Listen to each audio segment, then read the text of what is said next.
CM Chandrababu Naidu రేపు కర్నూలు జిల్లాలో పర్యటించనున్నారు. ఆలూరు నియోజకవర్గంలోని ఆస్పరి మండలంలో సీఎం పర్యటన కొనసాగనుంది. ఈ సందర్భంగా గ్రామీణ ప్రాంత ప్రజలకు మెరుగైన వైద్య సేవలు అందించే లక్ష్యంతో నిర్మించిన సంజీవని ఆసుపత్రిని ముఖ్యమంత్రి ప్రారంభించనున్నారు. రాయలసీమలోని వెనుకబడిన ఆలూరు, ఆదోని, మంత్రాలయం ప్రాంతాల అభివృద్ధికి కూటమి ప్రభుత్వం ప్రత్యేక దృష్టి సారించిందని కర్నూలు జిల్లా టీడీపీ అధ్యక్షురాలు గుడిసె ఆదికృష్ణమ్మ తెలిపారు. తాను జిల్లా అధ్యక్షురాలిగా బాధ్యతలు స్వీకరించిన తర్వాత సీఎం చంద్రబాబు కర్నూలు జిల్లాలో వరుసగా మూడోసారి పర్యటిస్తూ పలు అభివృద్ధి కార్యక్రమాలకు శ్రీకారం చుడుతున్నారంటున్న జిల్లా టీడీపీ అధ్యక్షురాలు గుడిసె ఆదికృష్ణమ్మతో మా ప్రతినిధి Mastan face to face. Kurnool జిల్లాలో సీఎం చంద్రబాబు పర్యటన మరింత ఆసక్తికరంగా మారింది. ఆలూరులోని ఆలూరు నియోజకవర్గంలోని ఆస్పరిలో రాబోతున్నారు. అదే అంశానికి సంబంధించి జిల్లా అధ్యక్షురాలు మనతో ఉన్నారు కృష్ణమ్మ గారు. వారిని అడిగి మరింత సమాచారం తెలుసుకుందాం. ఏర్పాట్లు ఏ విధంగా సాగుతున్నాయి, జిల్లా అభివృద్ధికి ఎలాంటి ప్రణాళికలు వేశారనే అంశాలు తెలుసుకునే ప్రయత్నం అయితే చేద్దాం. మేడం నమస్తే మేడం. ఇప్పుడు సీఎం పర్యటన జిల్లాలో రెండోసారి జరుగుతుంది. ఇప్పుడు ఏర్పాట్లు ఏ విధంగా సాగు?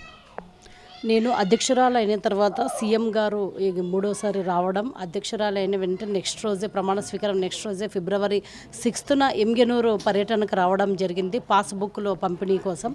అదేవిధంగా మంత్రాలయం నియోజకవర్గానికి కూడా కార్యకర్తల మీటింగ్ పెట్టుకోవడం జరిగింది. ఇప్పుడు ఆలూరు నియోజకవర్గం ఆస్పరికి ఇప్పుడు మూడోసారి రావడం చాలా ఆనందంగా ఉంది.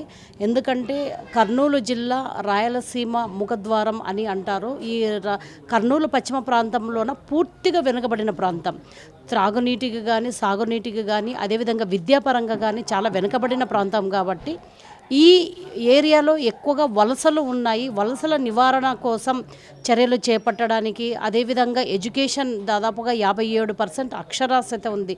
దాన్ని ఇంక్రీజ్ చేయడానికి ఇవన్నీ కూడా ప్రణాళికబద్ధంగా మేము చంద్రబాబు నాయుడు గారు అయితేనేమి, అదేవిధంగా పవన్ కళ్యాణ్ గారు అయితేనేమి, అదేవిధంగా నారా లోకేష్ గారు అయితేనేమి, వీళ్ళందరి ఆధ్వర్యంలోన మోడీ గారి సహకారంతోన రాయలసీమ కర్నూలు పశ్చిమ ప్రాంతం అభివృద్ధి చెందుతుంది. ఇప్పుడు ఏర్పాట్లు సీఎం ప్రోగ్రాంకి ఏర్పాట్లు ఏ విధంగా సాగుతుంది? బాగానే స్పీడప్గా అందుకున్నాయి. ఆస్పరిలో సంజీవని కార్యక్రమం కోసం పిఎస్సిలోన రావడం, అదేవిధంగా మిగతా 2 కార్యక్రమాలు కూడా ఉంటాయి. అంటే కార్యకర్తలతో ఒకటి ఇంటరాక్టివ్ ఉంటుంది. దాదాపుగా 1000 to 1100 అంటే 1100 మంది కార్యకర్తలతోన డైరెక్ట్గా వాళ్ళతోనే మీట్ అవ్వడం జరుగుతుంది. అంటే ఏ నియోజకవర్గానికి వెళ్ళినా ఆ కార్యకర్తలను కలిసి మాట్లాడి ఏ విధంగా ఉంది ఆ నియోజకవర్గంలోన కార్యకర్తలు ఏ విధంగా ఉన్నారనేది, అదేవిధంగా మిగతాది పబ్లిక్ మీటింగ్ కూడా ఉంటుంది.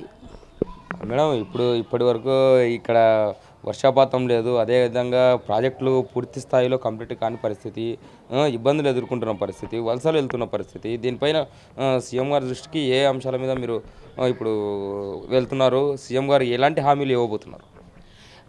మనకందరికీ తెలుసు, దేశవ్యాప్తంగా సూపర్ ఎల్నినో ప్రభావం వలన అన్ని చోట్ల కూడా ఇప్పుడు వర్షాభావ పరిస్థితులు అయితేనేమి మనకు చాలా తక్కువగా ఉన్నాయి. ఎస్పెషల్లీ రాయలసీమలో కర్నూలులో ఇంకా చాలా తక్కువగా వర్షాభావ పరిస్థితులు ఉన్నాయి. కాబట్టి దీనికి అనుగుణంగానే మొన్న రైతులు కూడా అందరూ కూడా వాళ్ళు ఇన్సూరెన్స్ను కూడా కట్టడం జరిగింది.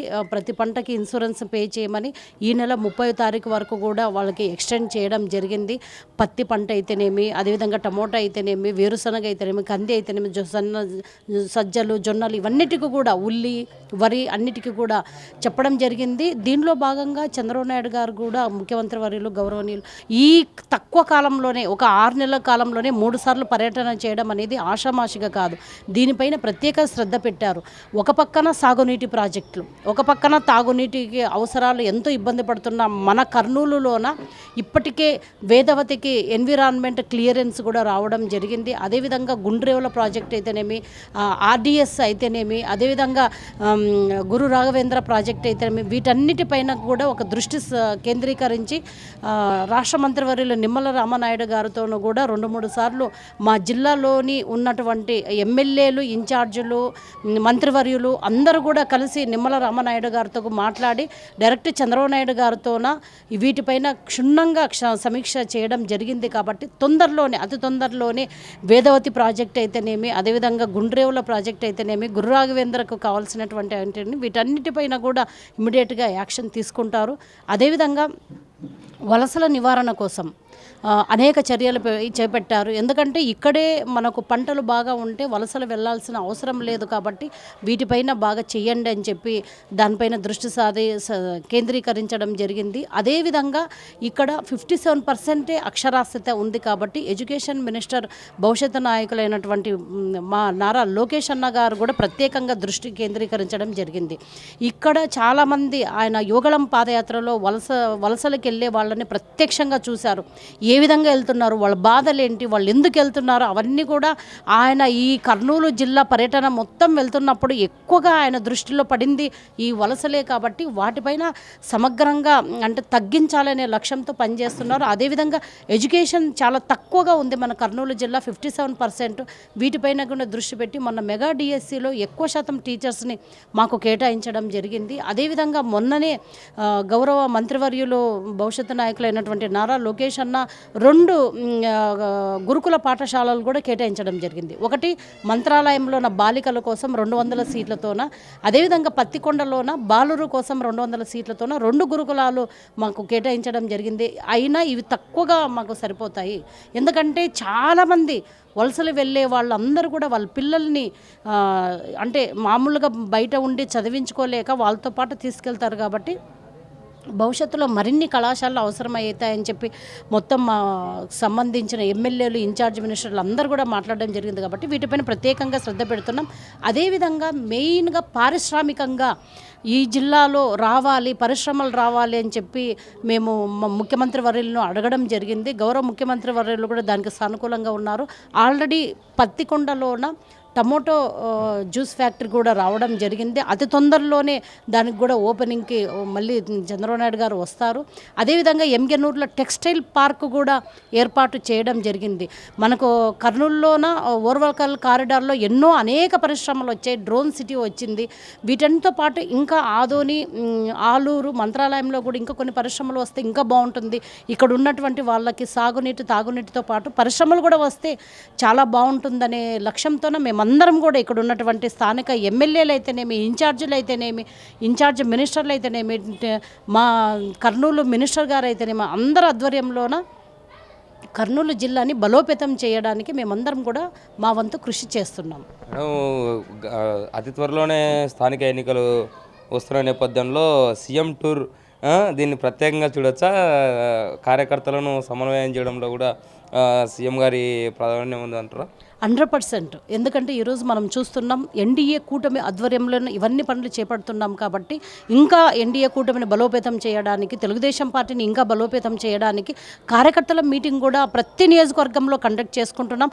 కార్యకర్తల దగ్గర సుమారుగా గంటన్నర పైనే మా చంద్రబాబు నాయుడు గారు కూర్చొని అసలు ఏంటి సమస్య, ఏ విధంగా ఉన్నాయి అన్నీ కూడా కూలంకషంగా చూసి ఏ విధంగా ఇంకా మనం డెవలప్ అవ్వాలి, ఇంకా ఏ విధంగా, ఎందుకంటే ఈరోజు మనం చూస్తున్నాం రాష్ట్ర ఆర్థిక పరిస్థితి అయితేనేమి 2019-24 మధ్యలోన ఒక జగన్మోహన్ రెడ్డి అనే ఒక వ్యక్తి వచ్చి మన రాష్ట్రాన్ని ఏ విధంగా ధ్వంసం చేశారు, ఏ విధంగా సర్వనాశనం చేశాడనేది ప్రజలందరికీ తెలుసు.